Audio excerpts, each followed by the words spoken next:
So you've asked your questions of your sales agent. You've got a pretty good idea of the property. You've been through with your video. You've assessed a lot of different things inside and outside the property. There are things you can't see. And I have a relationship with a builder friend who was my next door neighbour for a few years, or lived on the same street as me. And he's fabulous because I'll take him along to open houses if we don't have time to organise a building and pest inspection before offers are due. And he can give me a rule of thumb guide on, well, that's only a $3,000 fix, or no, you don't want to be, that's a $40,000 fix. So that's helpful if you know somebody. That's why it's so important in Module 1 to get your building and pest inspectors lined up. You need more than one on your books. You need, have researched 2 or 3 good ones so that you can contact them and say, I need someone to look through the house on Monday. And they can do it and provide you with the report that day or the next day. You don't want to be waiting 4 or 5 days for a report, because then you've paid for the inspection and it's too late. You don't get the report before the offers were due. Brilliant. So this is where we are so far. We've turned up at the open home. We've stood out the front of the house. We've done our 360-degree video of the street, the front garden, from the letterbox in, the condition of the pavers. You know, there is quite a checklist that will be at the end of this module. So you've done your video, you've walked through, you've spoken to the sales agent, you've asked a lot of questions, you've received the information from the sales agent that they're obliged to give you, and you're seriously considering placing an offer on the property. So one would recommend that you have a building and pest inspection done. That can be the same person, a building inspector and then a pest inspector, or you can hire someone who does both. It's important to have somebody who has got a good reputation and has potentially been recommended by one of us or somebody you know who it was recommended by. So there's a few things to consider when hiring a building and pest inspector. First of all, so you want to put an offer in. It'll be subject to a positive building and pest inspection. The REIQ contract of sale protects you this way. The trouble is that in a hot market, people are going, I'll forego the building and pest inspection. Let me just place my offer. That's why when I said before, it's important to take a builder friend along if you don't think you're going to have time to get this done. So at least you've got a rule of thumb of like, oh yeah, it's probably going to be okay. And in a hot market, if the seller receives 8 offers and 3 of them have waived the building and pest inspection and they're in the ballpark figure, they're not going to pay any attention to your offer, okay? There are a few things you can do. And when we get to the offers module, we'll talk about that. But let's assume you're doing a building and pest inspection. So it talks to you about selecting your building and pest inspector. They are one of the professionals who are there to protect you. Ask them about their availability when you're choosing them and keeping their details so that you can approach them later. Check their qualifications if you want to, and that's how. Ask about their inspection methods and ask for a sample report. Now, I do have sample building and pest inspection reports here. Check that they're insured too. They should be, but you can just ask them and make sure. And it could be simply in an email that you send them that they reply to. So right now I'm going to just bring up a sample building and pest inspection report, okay?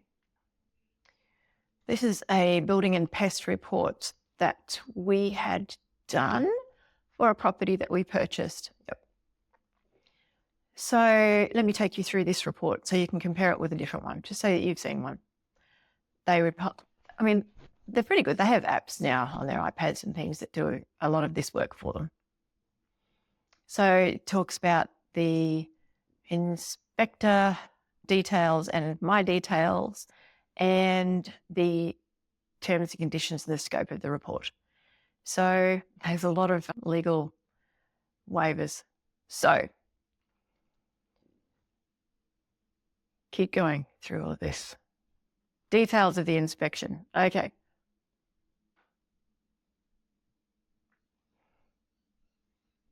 The main building is a multi-story residential unit. talks about how it was constructed. And it talks about some ceilings. See at the bottom of this page in the interior, some ceilings show signs of past water penetration. That's a flag, a red flag. Okay. So it's like anything to do, when you're getting a building and pest inspection, anything to do with the structure of the building, the structural integrity of the building, water problems, moisture problems, leaks, and infestations with termites or anything like that, red flags. So this was like, oh, we carry on. Talks about the roof exterior. The inspector took photographs. Verandas and decks, handrails, condition satisfactory. They're saying here that the handrails and balustrades do not appear to comply with the current BCA standards for height and spacing.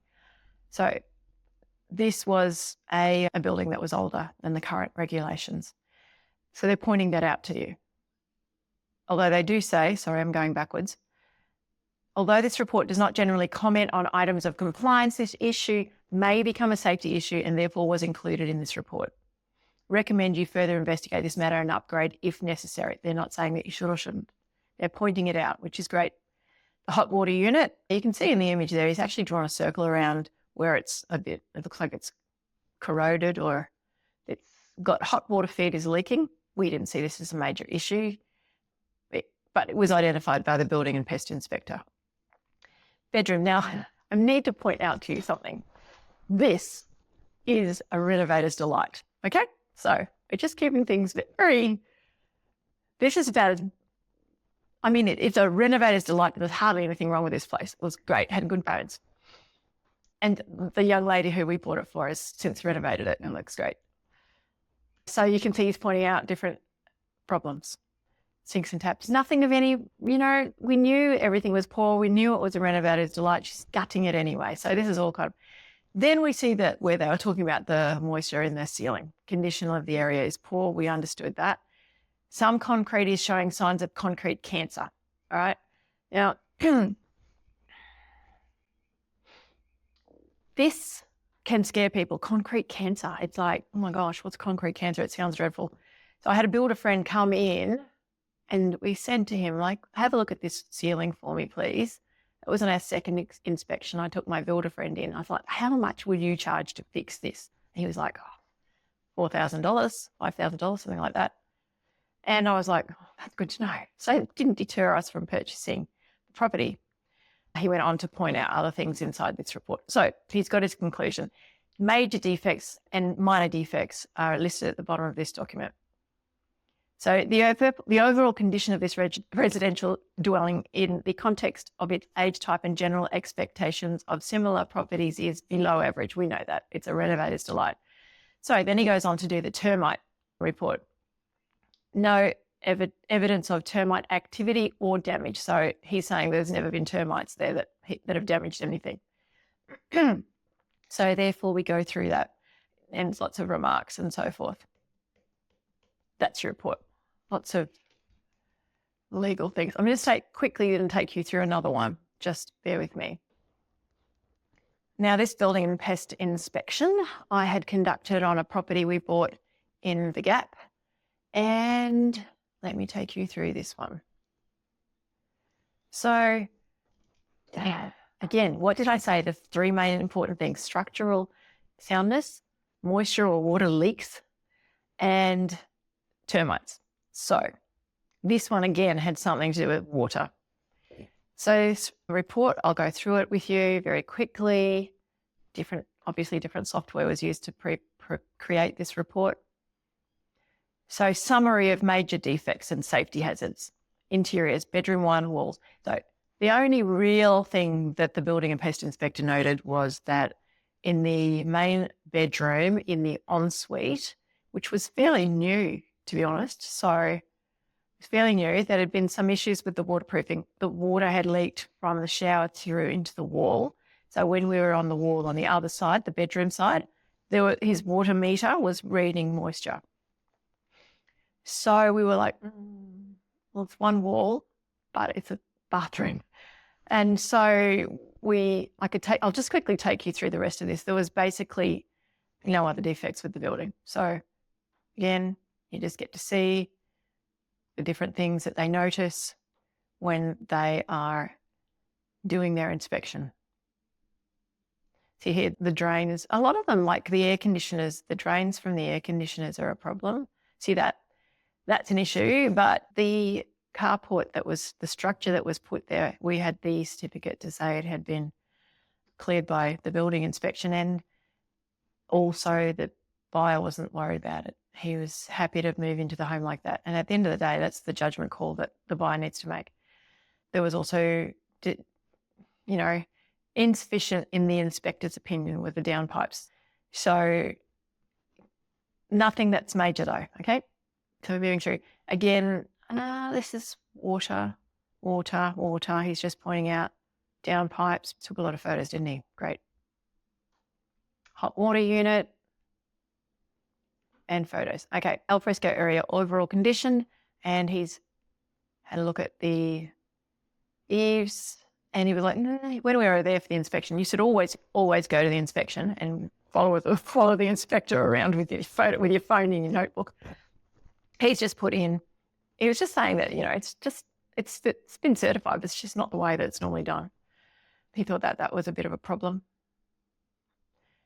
But nothing that's come up that's a red flag other than the moisture see the little dent in the garage door. They have to earn their money, don't they? So they really have to be thorough. You don't want one that's going to cut corners. There's all these photographs from inside the home. Nothing that's a major defect. When you're buying a home that's decades old, you can't expect it to have no defects. It would be ridiculous. Oh, bathroom 1. So defects were present that will require further assessing and recommendations by licensed and qualified tradespersons. So there was moisture reading on this particular wall. In the second column, the first column of photos, the second photo down, that was moisture. And so that was the second bathroom. There's no problems there. He's had a look at the grout, silicone, not happy with that, but it's not a major defect, and the buyer wasn't worried by it.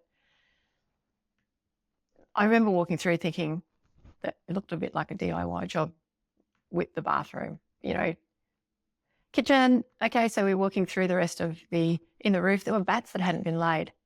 So, okay, it just can get quite messy up there. He's got photographs of it all. Right. The overall condition of the dwelling is pretty good considering its age. And it does a very thorough report. I'd recommend this guy. He's very good. So, look at that. See, he's even noticed in the fencing. The other side of this fence was actually council parkland. And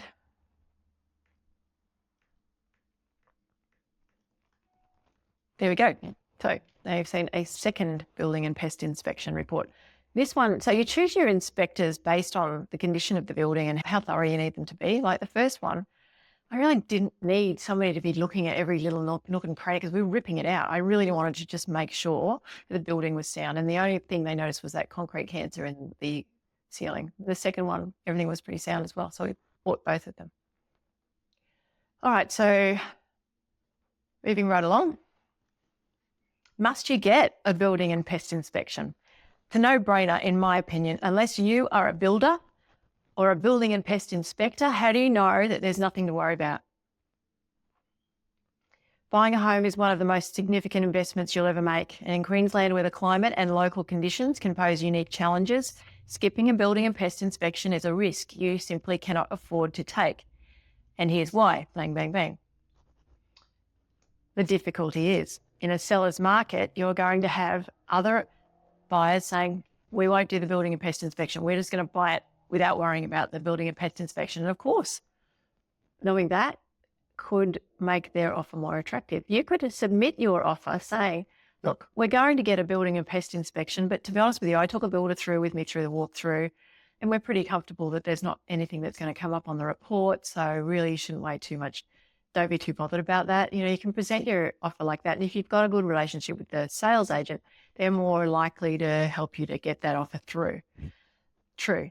I mean, as a buyer's agent, you're going to do whatever you can. So I remember submitting an offer once saying, look, we're getting the building and pest inspection, but it's because the young lady who was buying the home, her dad just wants her to get it. It's just a box he wants her to tick. We don't anticipate anything is going to come of it. We've had a builder walk through with us at the second inspection. It was all good. However, just know that we're a serious buyer and we see it as ticking a box as well, but you're still protected by it. Good luck getting that through. See if you can. Okay, common issues discovered. There's a list there for you to look at.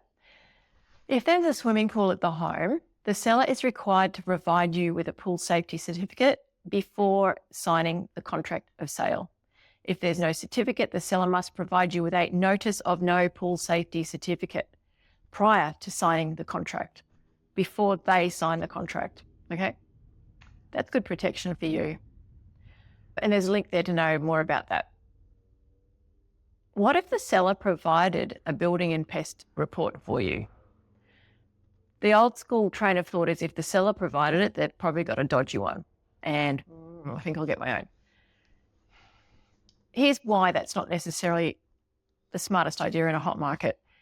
If you know that the building and pest inspector who provided that report has got a good reputation, why wouldn't you accept it? They're not going to want somebody to find dodgy information on their report. So if it's been conducted by a reputable inspector, fine.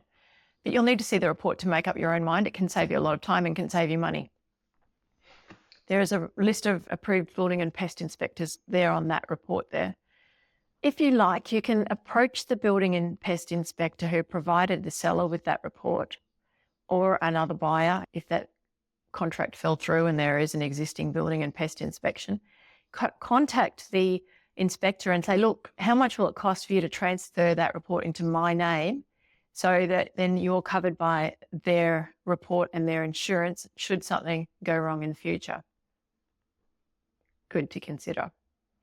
Are there smoke alarms that are compliant? So this is a contractual obligation on the seller to ensure that smoke alarms comply with the current smoke alarm regulations. The installation cannot delay settlement, and the seller is required to install smoke alarms that are compliant by the date of settlement. If the seller fails to do so, then the buyer is entitled to adjust the purchase price on the REIQ contract of sale by 0.15%. And for a $1 million home, that is a $1,500 adjustment that the seller might not be aware of. And so the sales agent really has to line the seller up and make sure that they're aware of that. Thank you for attending the building and pest inspection part of the module. I look forward to seeing you in the next video.